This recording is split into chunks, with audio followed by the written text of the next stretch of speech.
This week on Page 1, Bill Hayden decides. We travel through Tibet and China with the Foreign Minister as he weighs up whether or not to be Governor-General. He reveals his feelings about the job, his wife, his country, and never been Prime Minister. All in this extraordinary insight.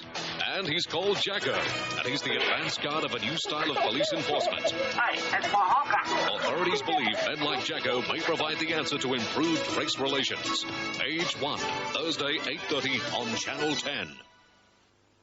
For a night of top television viewing, you can't look past Channel 10. Here's what's in store. At 7 o'clock, don't miss the award-winning drama of Neighbours.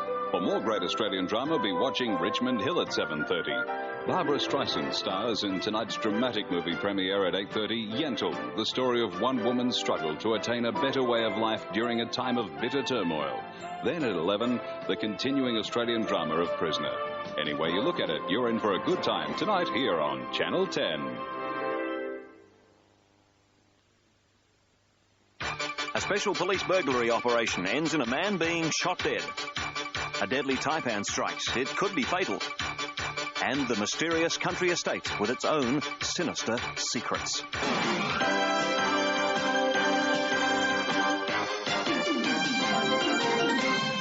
Also on 10, the sequel to the Canberra siege, and Bill Hayden leaves the next move to the Prime Minister. Good evening. First tonight, a 46-year-old Mile End man has spoken for the first time about a gas blast that destroyed his home. Sam Strapp says he believes the explosion was caused by a leaking pipe.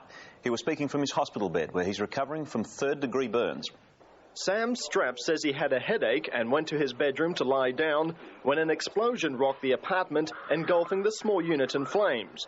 Police say had Sam remained in the lounge room, which took the brunt of the blast, he wouldn't be alive today. I thought I was in hell or something. It was just blue and white, and even the air seemed to be light. I thought that was it. I really did. Sam was found unconscious in the rear of the flat, surrounded by furniture which had been blown out by the explosion. Neighbours rushed into the street fearing further explosions, while police set up roadblocks. As the explosion happened, we ran straight out. We live upstairs, and we saw this huge bush of fire just fly out the window, probably halfway across the lawn there. Sam was rushed to hospital, suffering third-degree burns to 11% of his body, while fire investigators sifted through the remains to determine the cause of the blaze. Gas appliances were found to be leaking, and a faulty electric refrigerator motor is suspected to have sparked the explosion. Ironically, the accident follows yesterday's warning from the State Coroner's Department, urging owners of gas appliances to have them immediately checked after 2 men died from carbon monoxide poisoning. Sam Straps will spend the next 4 weeks in hospital undergoing hyperbaric treatment to help relieve the swelling and severe pain associated with his burns. Chris Nichols, Eyewitness News. Senior police in Melbourne have defended the actions of a constable who gunned down a man armed with a wooden stake. The victim had been chased through suburban streets by police officers involved in an undercover operation. The man, aged in his 20s, was shot in the head at the side of a private home in Glen Ira Road. As news of the shooting broke, senior police descended on the house and quickly became sensitive to the crowds of onlookers. Now, if you'd like to move. The shooting took place after police involved in a special anti-housebreaking operation pulled over a vehicle containing 2 men and 2 women. One eyewitness saw the 4 suspects chased on foot. I thought that it was just teenagers playing with water pistols or something, and then I saw a walkie-talkie.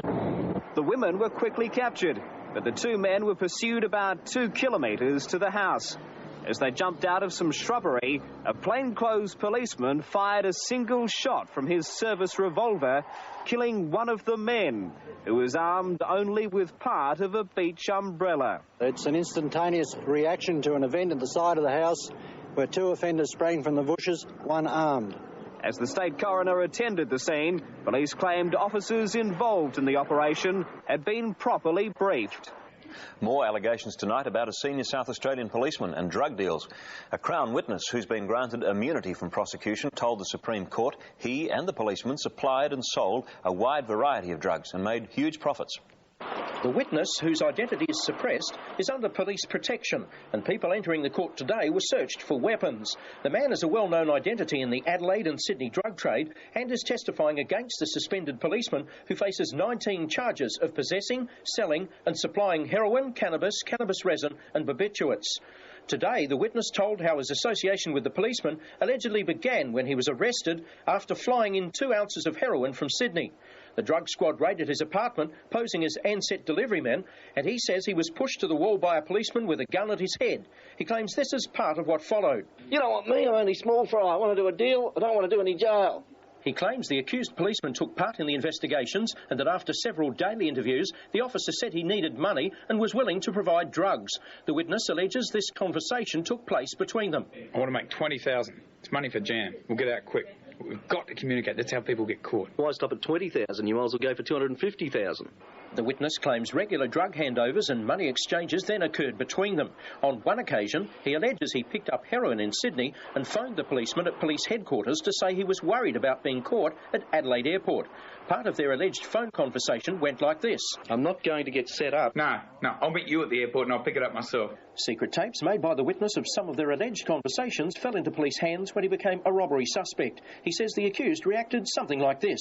I don't give a damn if you did that place over. What the hell was on the tape? What tape? The tape the cops got of you last night. You idiot! They can enhance it. They'll take it to the University of Adelaide. Well, there's nothing on it. I don't know what I'm going to do. I'll get that tape somehow, but I'll get it. The trial is expected to continue for 3 or 4 weeks. Graham Badger, Eyewitness News. One of the world's biggest drug rings has been smashed after an undercover police operation lasting 2 years. The drug racket spanned 11 countries, including Australia. Its British controllers shipped marijuana and hashish from the Far East to America for more than 18 years. Howard Marks, alleged to be the key figure in the world's biggest drugs ring, is tonight in a Spanish jail. So too are another Briton, Jeffrey Kenyon, and Mark's wife, Judith, as the authorities in Miami begin extradition proceedings to bring all 3 to face justice in America. Today, the Spanish authorities showed sophisticated radio equipment, documents and credit and business cards they'd seized from the Marks' home when they took them completely by surprise in an early morning raid. There were also false toothpaste tubes that detectives claimed had been used to hide instructions to couriers along the worldwide network. Police believe the organisation may have pocketed up to £300 million from trafficking over 17 years. As the police were preparing to move in on Marks, their colleagues on the Spanish mainland were making an amazing discovery on the Costa Brava. Acting on intelligence, they came across a cleverly hidden opening to a huge underground cavern. Inside, they found £35 million worth of hashish, the biggest drug seizure in Spanish history.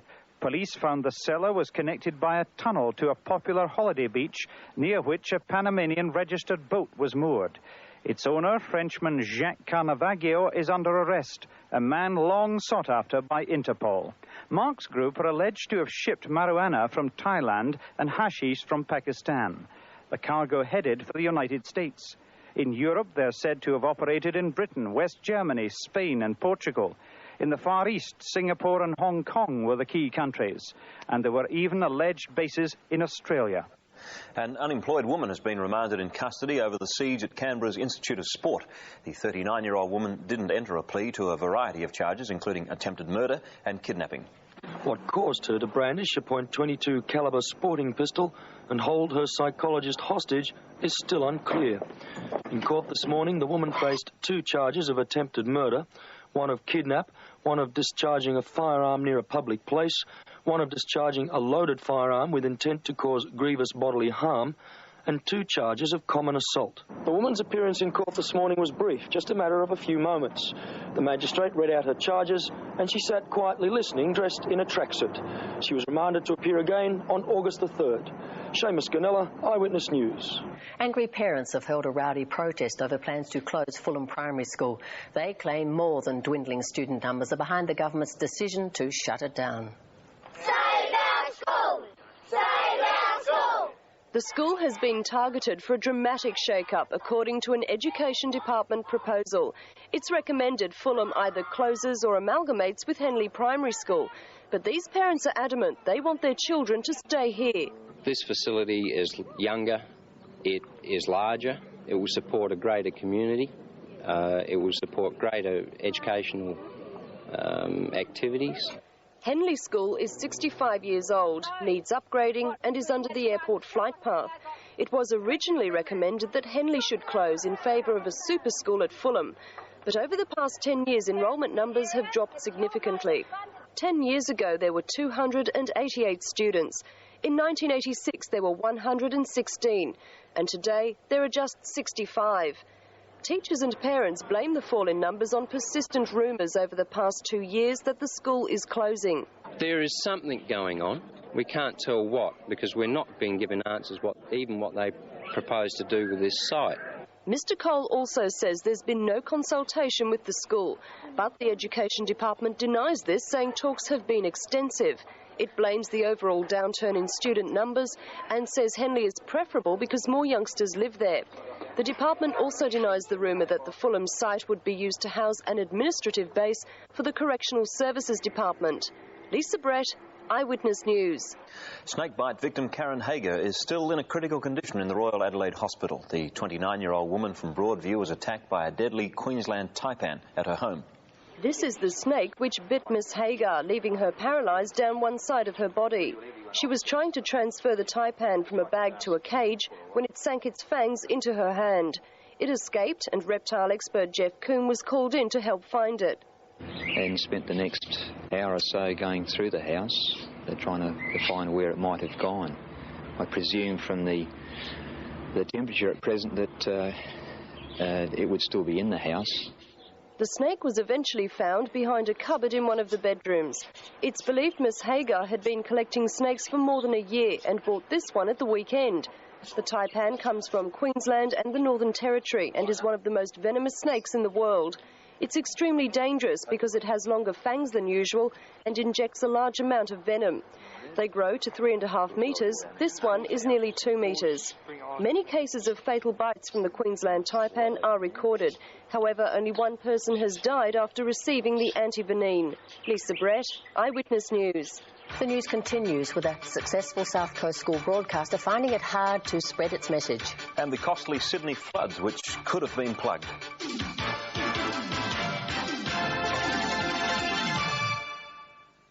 There was talk on the streets about the new cats in town. Some called them long-haired layabouts, said they'd never live it down. But when Bronson spied new whiskets, tuna, mackerel, prawn and sardine, he politely suggested his friends were being mean. There'd be no doubting the new cat's credentials, because Bronson said they'd brought the essentials. New whiskets with 4 taste combinations in a range of taste sensations. New whiskets, the taste approved by Bronson. The imported European radial tyre on the right is rated to 180 kilometres per hour. So is the Olympic tyre on the left. The imported tyre is suitable for some BMW, Alfa and Mercedes. So is the Olympic tyre. The imported tyre has been designed for maximum wet weather performance. So has the Olympic tyre. The imported tyre costs about $95. The Olympic tyre costs about $80. Olympic tyres. Our prices are never inflated. Tropical longs really fit your rear. That man has an interesting past. I've been admiring it. Sit where you sit and not too dear. That's either his girlfriend or he has a beautiful mum. Nice and neat. Summer ones, winter ones, new each year. That's a nifty pair of vases. Cute. A look you can live in that fits your rear. Do you ever look at their faces? Cases? Who cares about their luggage? Tropical longs by King G.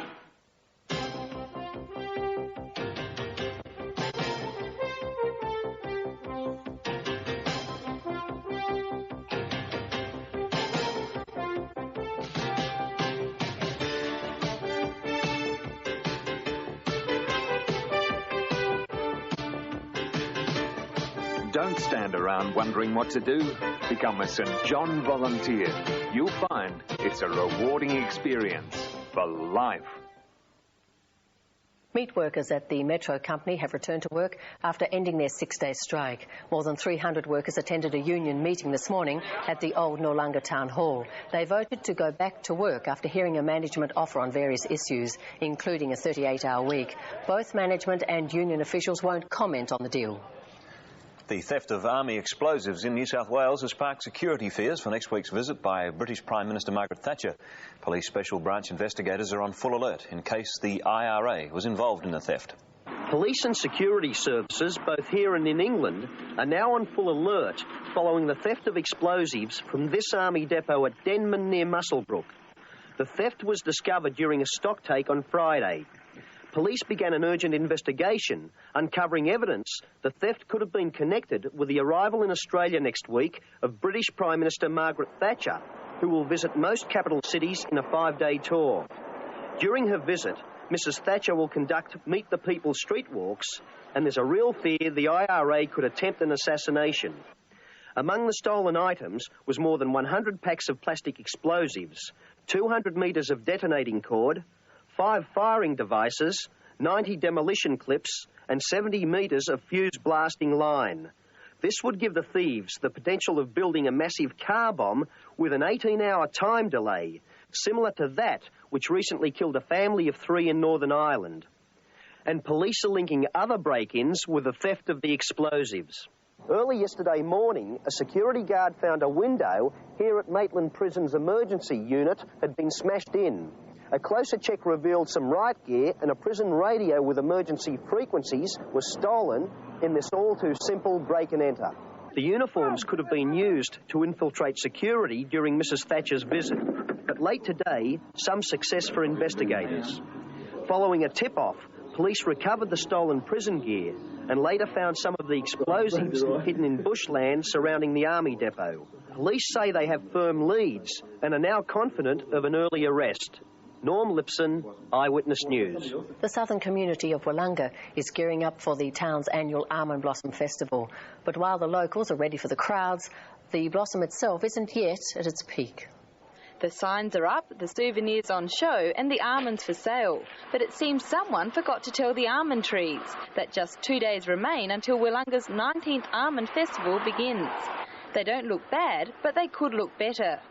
We're just getting to the stage now where we might have to change the time. So it's usually the end of July, but we might have to go to mid-August to the end of August. The week-long festival is Willunga's main fundraiser, with money from recent festivals going towards the town's $2 million recreation complex. Organisers expect about 8,000 people for Sunday's fair at the town oval and are confident the district's 4,000 acres of almond trees will rise to the occasion. Carolyn Jones, Eyewitness News. A successful South Australian school radio station wants to reach more listeners but is having trouble extending its broadcast licence. Willunga High School has been on the airwaves for 5 years, but it's confined to a homegrown audience. 5WX, where the music comes from. They call themselves the Phantoms of the Airwaves, and at radio station 5WX, they take their music seriously. And here's Rock Melons with rhymes. But these young announcers do more than just cue discs. They also prepare news bulletins and conduct regular interviews on local issues. Teacher Ray Jackman started the station 5 years ago as part of the Media Studies course. He'd like to see more schools with radio stations so a school radio network could be set up, but can't see it happening with the Federal Telecommunication Department's current attitude towards community broadcast licences. When we expressed interest in extending our range, they said, well, no, it's a long way off, maybe 5-10 years. For now, the station is limited to broadcasting within the school grounds, but the 30 secondary students who go on air would like to reach more people. It's better to know that people are actually listening to you than just be talking to yourself, really. Willunga High is one of 15 schools which will be broadcasting from this year's Royal Show, in conjunction with ethnic station 5EBI. Carolyn Jones, Eyewitness News. And ahead on Eyewitness News is tonight's special, and it's a bit of a mystery. Steve, they're actually a series of haunting mysteries in one of Australia's most magnificent housing estates. That's after the break.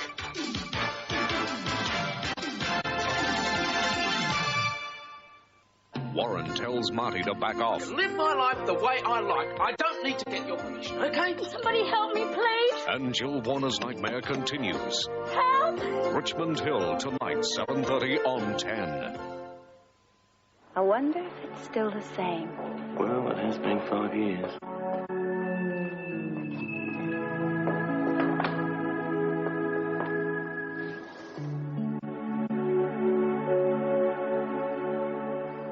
changed at all. It's just as I remembered. The original feeling of a freshly painted room should last for years.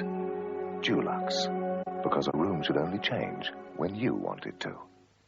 Pascal clinkers are my favourites. I love the tangy, fruity flavours and the smooth milk chocolate coating. Don't know why they call them clinkers, though. Sounds more like a crunch than a clink to me. What's your favourite, Pascal? Clinkers. There's one bank where as little as $500 on term deposit will earn you up to 12.25% interest. So the longer you leave your money in this bank, the more it will grow. Which bank? At Woolworths, we've got fruit and veg sparkling with freshness, plus big weekly savings like these. Firm ripe tomatoes only $1.89 a kilo. Save $2.30 a kilo on Woolworths sliced silverside only $5.99 a kilo. 500-gram Kellogg's cornflakes $1.39 and tender lamb legs $3.89 a kilo. Savings are yours every week at Woolworths. With a Woolworths fresh food people, with lower prices for you. Ever ready?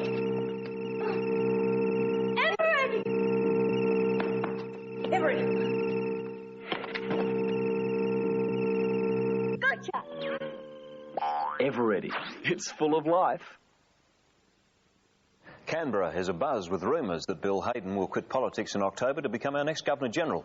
Prime Minister Hawke has confirmed that Mr Hayden is the front-runner to replace Sir Ninian Stephen early next year. But the acting Liberal leader, Andrew Peacock, has kept up the opposition's attack on the planned appointment. Yesterday, as the speculation rolled on, the Prime Minister said Mr Hayden was only one of several possibilities for Governor-General. I have simply said, honestly, that he is one of the names I've had in mind. But on the ABC's 7:30 report last night, Mr Hayden said the job was his if he wanted it. If I make a decision that I want to take it, and I advise Bob Hawke that I've made that decision, I believe that would be correct as a result of an earlier discussion I've had with him. This morning it was business as usual for the Foreign Minister, addressing a Canberra debate on foreign aid, but saying nothing more to the media. I've got no more to say. I've said more than enough. I spoke last night. If you want any more, I'm afraid you'll have to talk to the Prime Minister. Today, the Prime Minister was more candid than yesterday, confirming that Mr Hayden was first in line, and it was just a question of waiting for an answer. Now, in the meantime, Mr Hayden will continue to discharge the duties of his important office with the very great distinction that has characterised his tenure of that office. The opposition was not impressed. It's an insult to the intelligence of Australians that a decision is not announced, and it's an insult to the position of Governor-General. All the indications are that Bill Hayden has clicked. He's even talking privately of perhaps making a few changes at Yarralumla. But the announcement isn't planned until October, when Mr Hayden will almost certainly resign. The timing will suit Mr Hawke. It comes after the referendums and allows him to delay his cabinet reshuffle and the Hayden by-election until late in the year. Kerry O'Brien, Eyewitness News, Canberra. Sydney residents are furious over a flash flood which caused thousands of dollars damage. Water from a burst pipeline was left gushing for several hours because repair crews were on strike. Just before dawn in Elizabeth Street near Redfern Oval, and residents awake to a burst water main. Not just any water main, but the line that feeds half of Sydney. As police move from door to door warning people of the danger, evacuation plans are made. Some residents are already being carried from their homes, visibly shaken. She's handicapped. You've got a guy coming in soon. Any other elements? Yeah, one more. Right? Okay, there should be a boat. One chair. Here's a chair, bro. 82-year-old William Madigan had to be carried from his house to higher ground. All I seen was when I looked out the door, the torrent of water, and then it started to the backyard, started to fill up, and it come in along the hallway to the bedroom. Shoes start to float. Fridge floating around. Things floating around. As the hours pass, the water from the broken main continues to flow, and the floodwaters edge further into homes and submerge several cars. In some places, the water is almost 2 metres deep. Police now have to use dinghies to evacuate 6 residents in the worst hit area in Phillip Street. With the situation worsening, sandbags are stacked in doorways to try and keep the water out. Then, more than 4 hours after the main burst, the flow of water is finally stemmed. And allegations that the delay in the shutdown is due to an industrial dispute involving the water board and its repair crews. How would you describe your feelings? Utter disgust and contempt for the water board. However, the water board denies the dispute delayed any repair work. Meantime, repairs to roads and some of the houses are expected to take several weeks. Mark Warren, Eyewitness News. An 18-month-old Melbourne toddler is back home tonight after a midnight adventure that amazed police. The little boy was found wandering along tram tracks in a suburb. Meet Lee Muscat, the adventurous little boy who's raised a mountain of concern for police and his mother over the past day. 3 men found Lee wandering around in the middle of Lygon Street just before 1 o'clock this morning. They contacted local police and handed him over a short time later. Puzzled officers, unable to find out where he'd come from, took the happy young boy to the Queen Elizabeth Centre nursery in Carlton about 3:30 a.m, where he was cared for by staff overnight. Early this morning, no one had come forward to claim Lee, and the mystery continued to intensify. Eventually, a Brunswick woman contacted police after her 5-year-old daughter woke her to say she'd seen a picture of her baby brother on television. At the time, Channel 10's Good Morning Australia program was interviewing a police officer about Lee's disappearance and showing pictures of the boy. The woman then discovered he wasn't in his cot and the back door and gate were open and contacted police. About 11 o'clock, the mother arrived at the Queen Elizabeth Centre and told staff she'd had trouble trying to find them. Police spent some time talking to the woman to verify she is the child's mother, before finally the long-awaited reunion occurred. Paul Jamieson, Eyewitness News. The Queensland corruption inquiry, only supposed to last 6 weeks, today marked its first year of hearings, and it's still going. For the first time, the man carrying out the inquiry, Tony Fitzgerald, has granted a television interview. He says he now realises that corruption can't be completely stamped out. The eradication or even the identification of all corruption is quite impossible. Tony Fitzgerald's inquiry into organised crime and police corruption in Queensland was originally meant to take just 6 weeks, but even he was surprised at the extent of the problem uncovered. There are no quick, cheap and easy solutions to large, complex problems. Graham Parker, Queensland's third top cop, confessed he was corrupt after allegations at the inquiry last year. Since then, the inquiry has been pursuing corruption in other government departments as well. Many people, from politicians Russ Hinds and Don Lane to self-confessed illegal casino operator Jerry Bellino, have been mentioned in the public hearings. Just how open should the allegations be? The reality is that there are very important public interests which are in competition. For example, the public interest in individual liberty competes with the public interest in adequate crime control. Mr Fitzgerald says he doesn't have all the answers yet, and he wants interested groups to make written submissions on what findings he should make. John Graham, Eyewitness News. A country house with a bizarre history has taken out one of Australia's top tourism awards. The house in New South Wales is said to be haunted, and there are some weird stories told about it. Among them, claims that a man was chained up inside for 40 years and that a woman was pushed to her death over a balcony.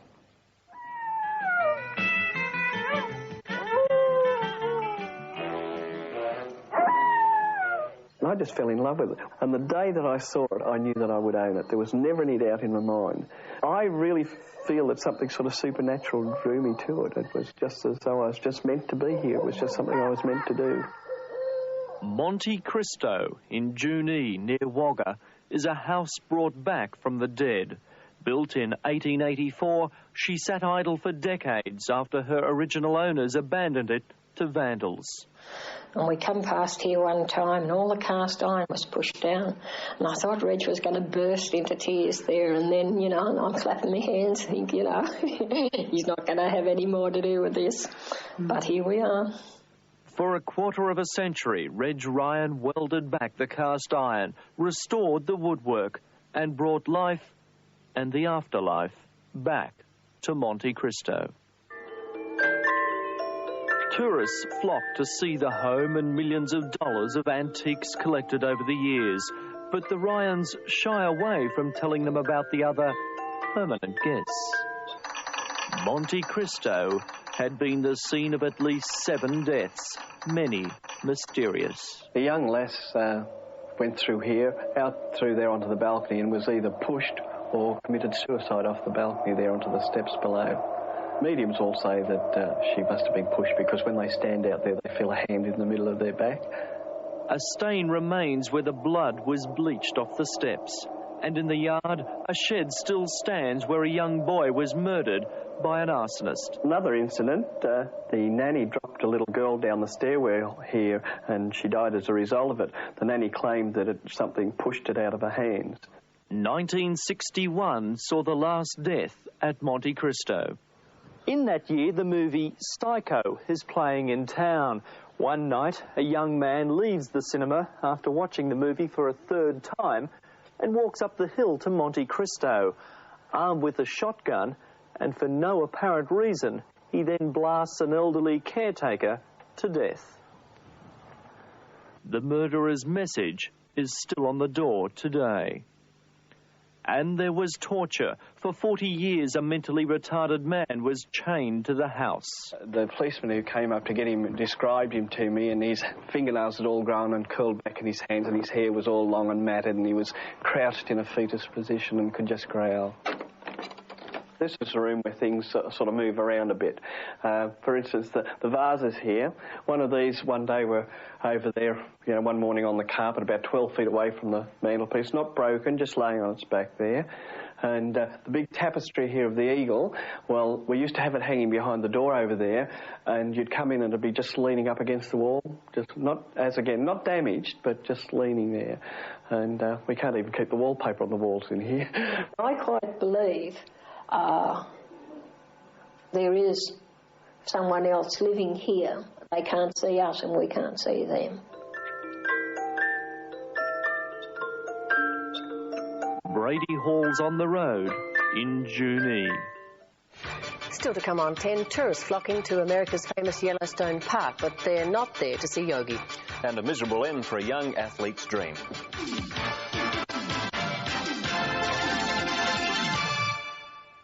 This week on Page 1, Bill Hayden decides. He travelled through Tibet and China with the foreign minister as he weighs up whether or not to be Governor-General. He reveals his feelings about the job, his wife, his country, and never been Prime Minister. All in this extraordinary insight.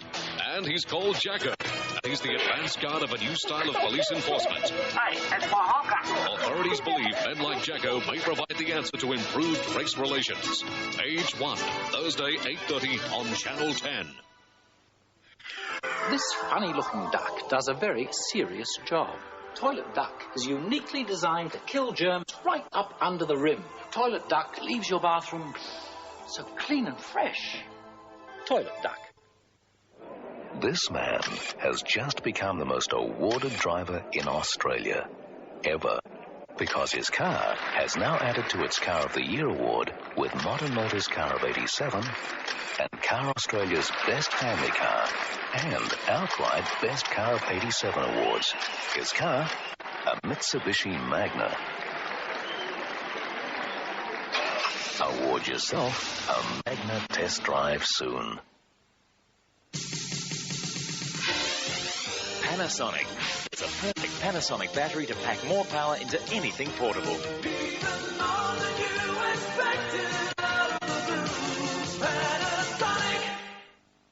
When you're shopping for real value, you can't beat Chum. Chum is always so chumpy, you can carve it. And for a limited period, we're refunding 10 cents on every can. Aye, 10 cents. It's a guaranteed saving too good to miss. Look for details on the special Chum cans and watch your savings grow. Och, Chum, always so chumpy, you can carve it.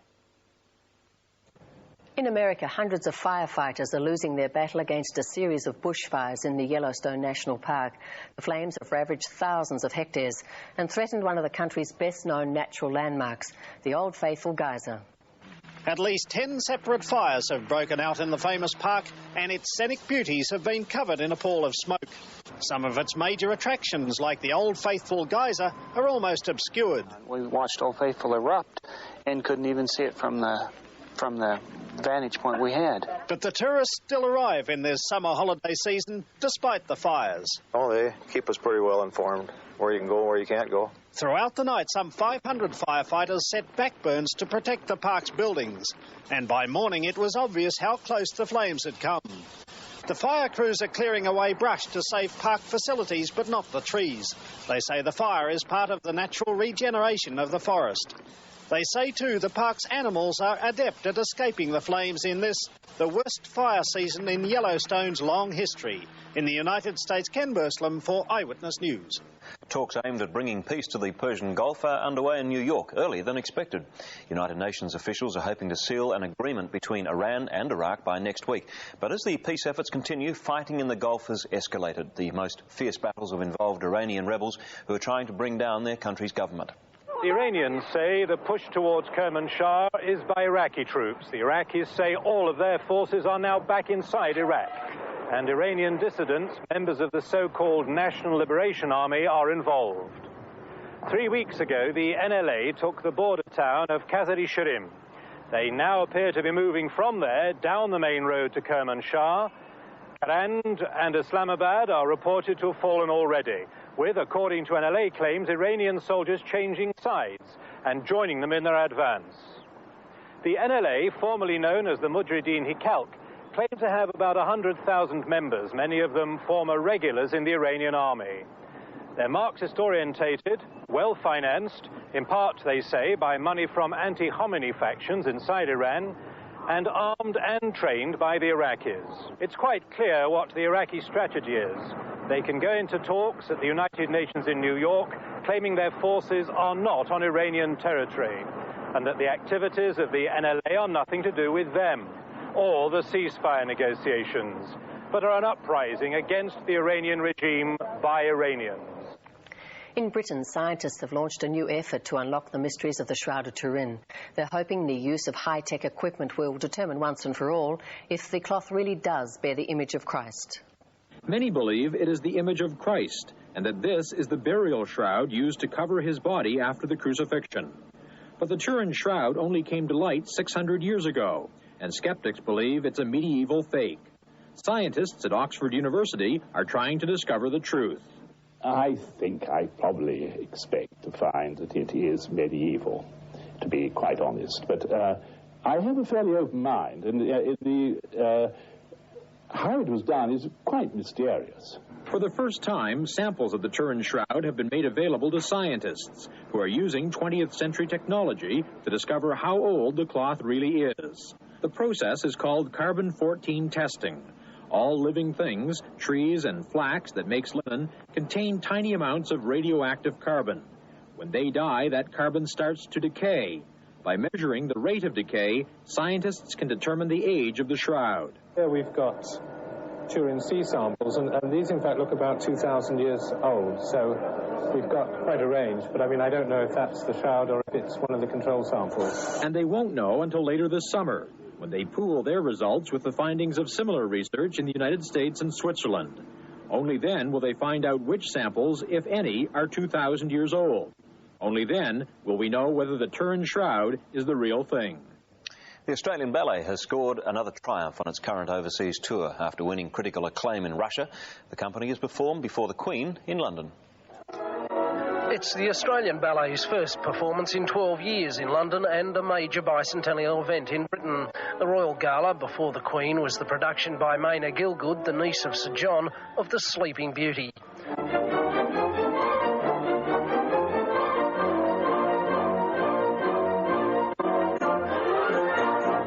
The Queen met members of the ballet at the Royal Opera House, Covent Garden, before and after this performance.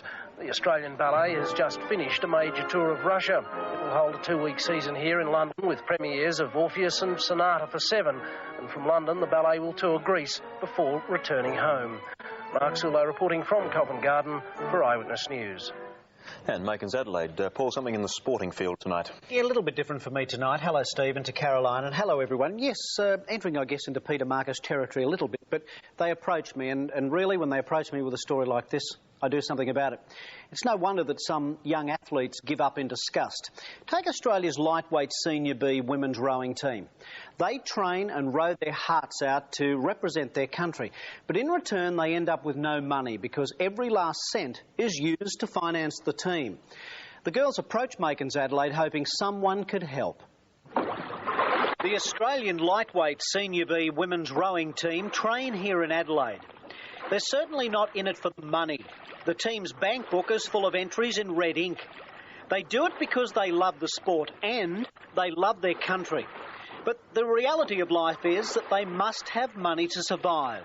All the funding from the government, etc., is all being centred on the Olympic 8, Olympic crews, and there's many other squads that are rowing like ourselves that are having to fork out hundreds and hundreds of dollars every season, like $2,500 this season, with no support. I mean, the government's doing what they can, but it's just there's not enough funds to go around, and we're sort of trying to put full commitment into our sport and not being able to financially cope. The women's and men's lightweight Senior B compete in the Trans-Tasman Series each year against teams from New Zealand, Canada, the USA and Asia, and they do it on spit and chewing gum, wearing the green and gold and hoping someone out there will help. It's a wonderful thing to be able to represent your country. We're achieving at the top level, but we can't continue to achieve and become more successful internationally. We can't progress through the top levels and stay there because we haven't got the funding. People are coming through to the top levels, achieving highly, hopefully go on, but then they have to give up because they can't afford it. I think the solution is perhaps to give more wide-angle publicity to the other sides of the sport. Let the public know what's going on, then they can make their choice, I think. Do they want the people to come through from like our age group, the under-23, be supported and give the country top-level athletes? When you're out there and you're rowing and you're putting your heart and soul into it, do you ever think about saying to yourself, well, why am I here? Why do I bother? Hundreds of times. We get up at 5:05, 4 or 5 mornings a week, and I've often just got home from work at 4 o'clock, and every morning I do that, I think, why am I doing this? You know. Well, why are you? I think it's an addiction. It's the feeling you get when you do it well, when you do represent your country. It's unbeatable. But those moments are so rare, and you have to keep pushing the whole time. Well, maybe tonight's exposure will help. Steve, in some countries, of course, the girls would be financed, encouraged and given a better go. It's just too bad that a lot of the minority sport athletes are treated in this particular way. I suppose it's a sign of the time. The big money goes to the big money sports, I suppose. Well, I guess, but it's part of the discipline of competitive sport too. True. Thanks, Paul. And Caroline with another sporting story. She's walked hundreds of kilometres, won scores of prizes, but after years of effort, being a champion at 13 has let her down.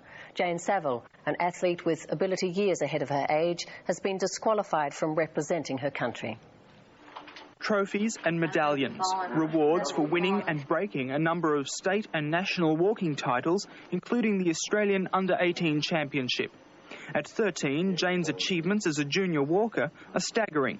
So staggering that 2 weeks ago, selectors chose her to join a team of Australian athletes for an international meeting in China. An experience of a lifetime for an athlete so young, Jane and her family quickly began raising the $1,500 needed to send her with the team.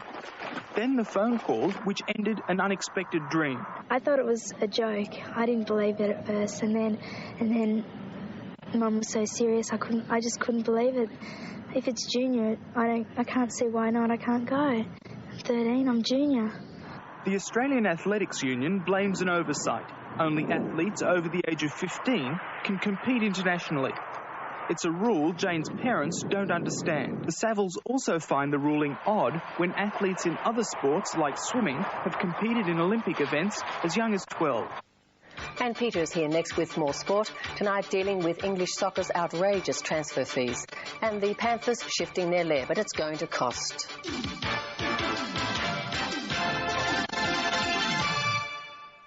They don't have Fritz in Sydney. No, Fritz. They've never tried a Woody's lemonade. Don't know what they're missing. What's Christmas without the pageant? And a funny kind of football's played. There you go. In Melbourne, they don't have a pie cart. And no one makes our famous ale. Poor devils. At the show, There's no honey ice cream and no Popeye ever sails. There's a lot of things that make our state unique. Oh, sure, maybe they're small, but they make living here different from living anywhere else. They're the things that only a local can understand. A local like the only bank with its heart in South Australia. State Bank, your bank. The bank we call our own. State Bank, your bank. It's yours and yours alone. 'Cause they don't have Fritz in Sydney. In this week's new idea, last-minute traumas for Fergie, and she was the one who kept her cool. Australia's stars lash out at Kylie Minogue. Outraged fans turn on Paul Hogan. The horror of a woman wrongly injected with methylated spirits. And we stalk Melbourne's high society cat burglar. There's great reading with a new mystery novel, a super diet plan, and a baby special for mothers-to-be. You could win a fabulous four-wheel drive or a babysitter for a year. New idea, the world's biggest-selling weekly magazine for women. Out now. Sometimes, from creative minds, a new vision emerges.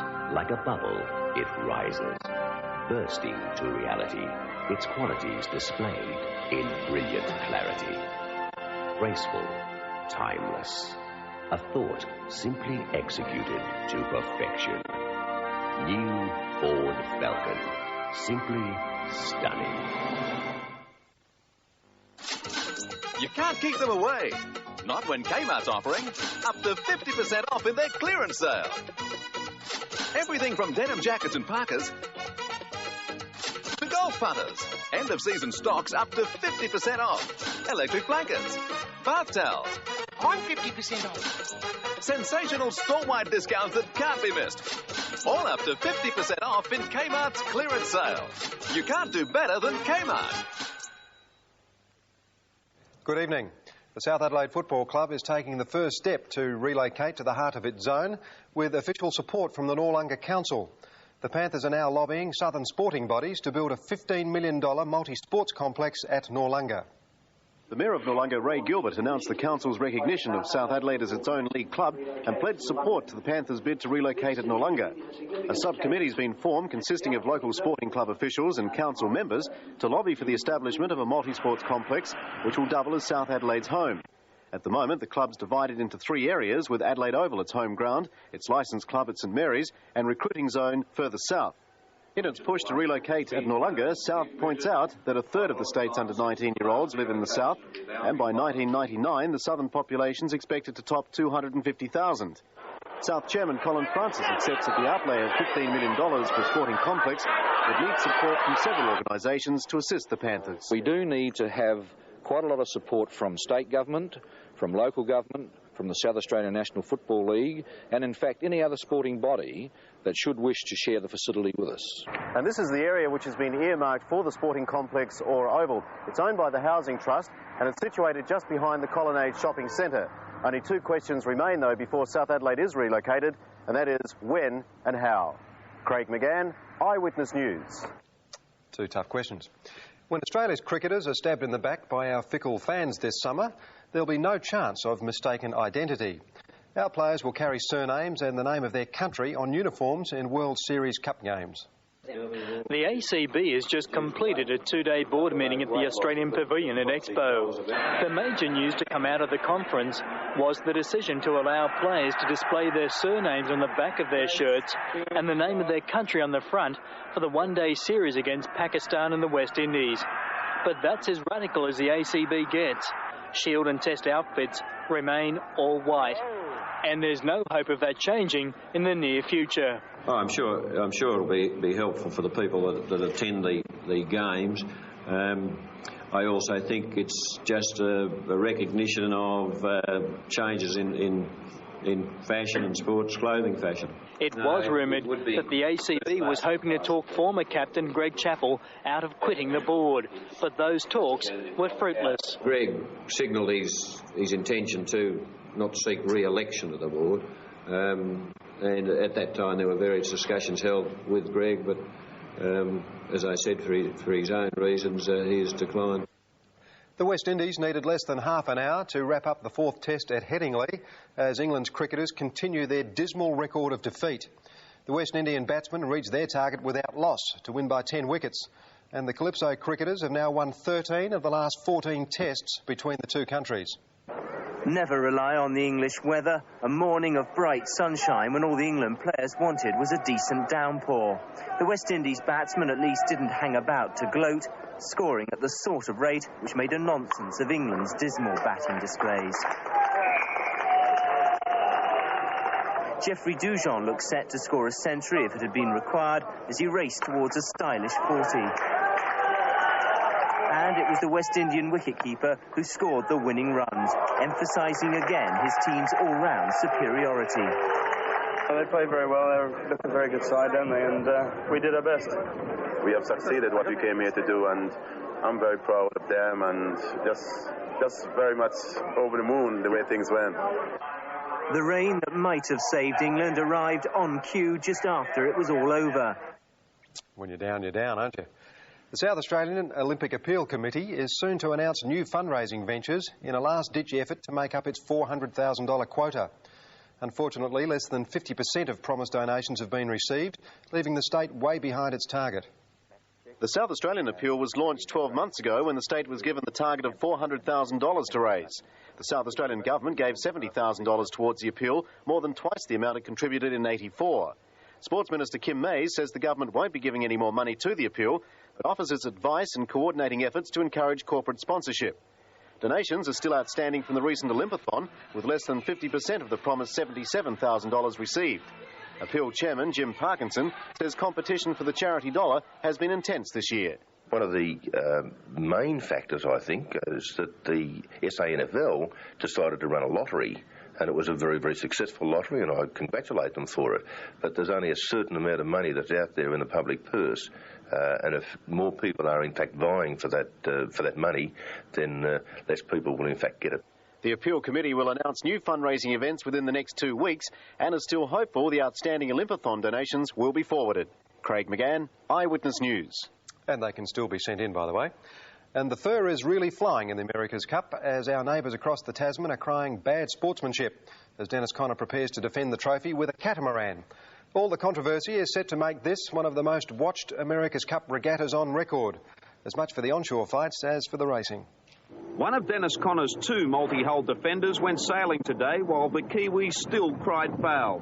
There's now no doubt this America's Cup match, to be sailed in September, will be decided by the court if the Kiwis lose on the water. Here I can't find that this event is anywhere in the traditions of the Cup. I can't find the sportsmanship that I'd like to find here, and I really feel that the defender has let the Cup down. The Kiwi claim is being countered by Dennis Conner's Sail America syndicate. The Americans say the Kiwi Super Maxi Challenge was a sneak attack on the Cup. That's why they've chosen a catamaran for the defence. We are using the rules to our advantage, just as Michael Fay is using the rules to his advantage. And that's sportsmanship, that's what it's about. But the controversy and confusion doesn't end there. The British are still planning to gate-crash the event with their radical $6 million flying cigar. Syndicate boss Peter de Savary says he'll take his yacht to San Diego despite being ruled ineligible. The boat is leaving this country on the 8th of August in a transport plane. The crew will go over there, and if Mr. Fay won't race us, I'm sure that the Americans will race us after the America's Cup. It's now likely the New Zealand-America match to decide the Cup on the water will start on September 3. If the Kiwis lose, the court will then decide the real winner. Rob Mundell, Eyewitness News. The America's Cup isn't what it used to be. When the Brisbane Bears paid nearly $400,000 for Warwick Capper, the football world was stunned. But consider the latest big money transfer in England. 23-year-old Tony Cottee has become the most valuable soccer player in Britain by signing a transfer deal from West Ham to Everton worth $5 million. Tony Cottee had been chased by both Arsenal and Everton. He finally signed for the Merseyside club after being convinced it would be best for his career. The move will make him a very rich young man, but he'll know that big money signings have had a mixed record in the game. Trevor Francis was the first player in Britain to break the £1 million mark. Nottingham Forest were the buyers nearly 10 years ago. It was a good investment. His goal won the club the European Cup. Peter Beardsley was the most expensive signing last summer, costing Liverpool just under $2 million. His goals helped Liverpool to dominate English football last season and brought in extra money through increased attendances. But money doesn't always breed success. Steve Daly cost Manchester City almost £1.5 million, a record in 1979. But he never showed a hint of the brilliance he'd produced for Wolves and was eventually sold to an American club for £300,000, a spectacular loss. With so many established stars on the continent, Everton are buying the promise that he'll turn into one of the country's top scorers for years to come. Makes our football look a bit poor, really, doesn't it? Well, it does, and the best of British luck to them. I hope he does as well as he should. The idea of the names for the cricketers on the back of their T-shirts or their sweatshirts is going to have a few problems with some of the Pakistanis, I would think. Well, is it ever? Yes, Azharuddin and Vishwanath and... Sunil Gavaskar and Peanut Butter Jars and all those fellas. Yeah, well, they have to make the printing much smaller, and then, of course, you won't be able to see the names, which will defeat the purpose of the whole exercise. Won't have room for the country on the bottom either. Correct. Thanks, Peter. In a moment, Keith, with the weather.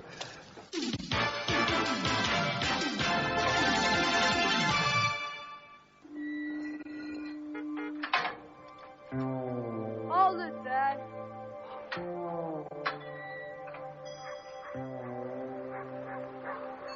On these cold winter nights, is there anything better than getting the family together around a hot, so-saucing sponge pudding by White Wings? When they've got White Wings, Mom, they've got it made. Perfect in ovens or microwaves. From Billy Ocean to Air Supply. From the Stones to the Straits to American Pie. From the Queen of Soul to Fleetwood Mac. From Chicago to Houston to Whispering Jack. 60s, 70s, 80s. DJs, Animals, Beatles, Eagles, Outcasts. Sweet Olivia, Elton John. The greatest hits live on. We're here to say the greatest hits live on 5KA. Give someone a 0011. I thought I'd call again, just to hear your voice, old friend.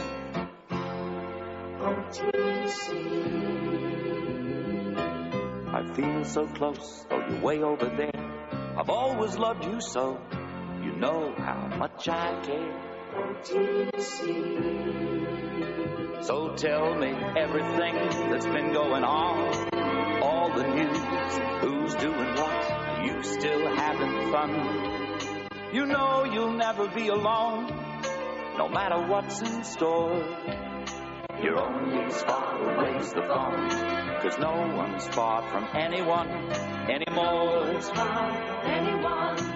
No one's far from anyone.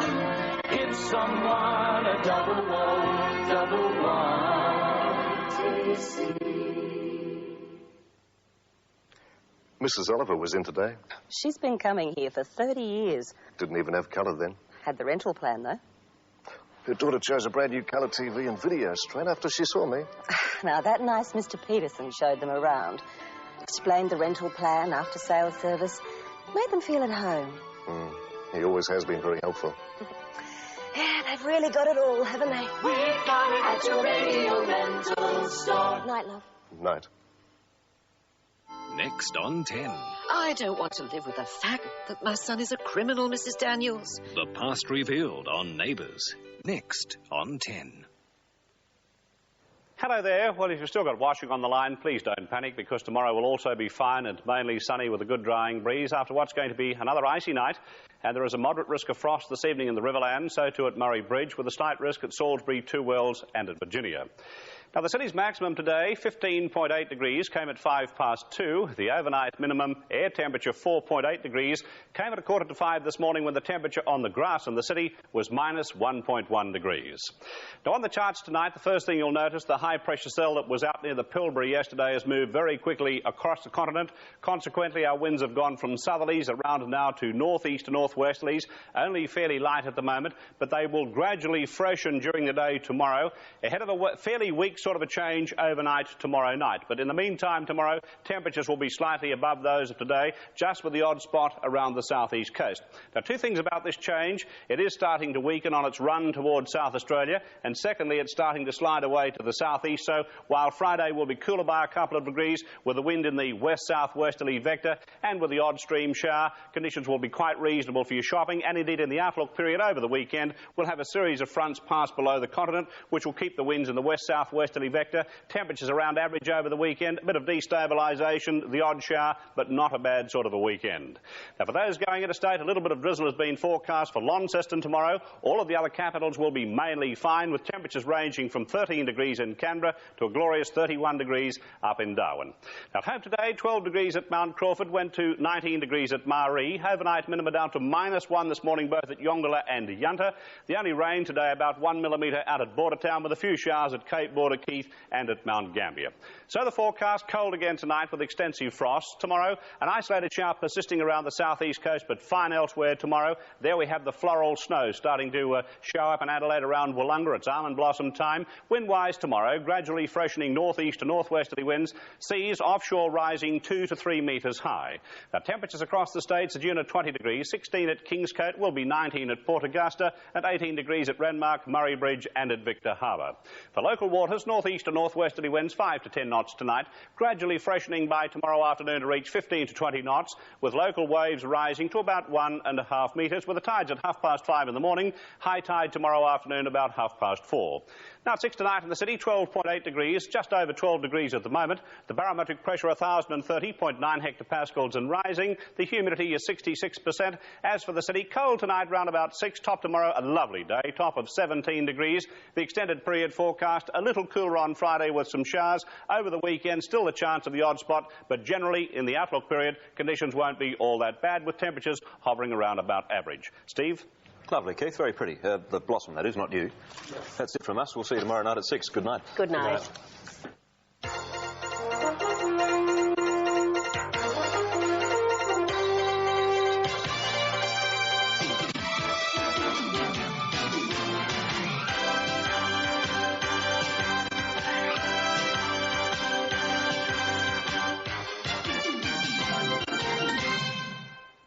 Academy Award winner Meryl Streep in one of the finest roles of her career, The French Lieutenant's Woman, Friday, 8:30 on 10.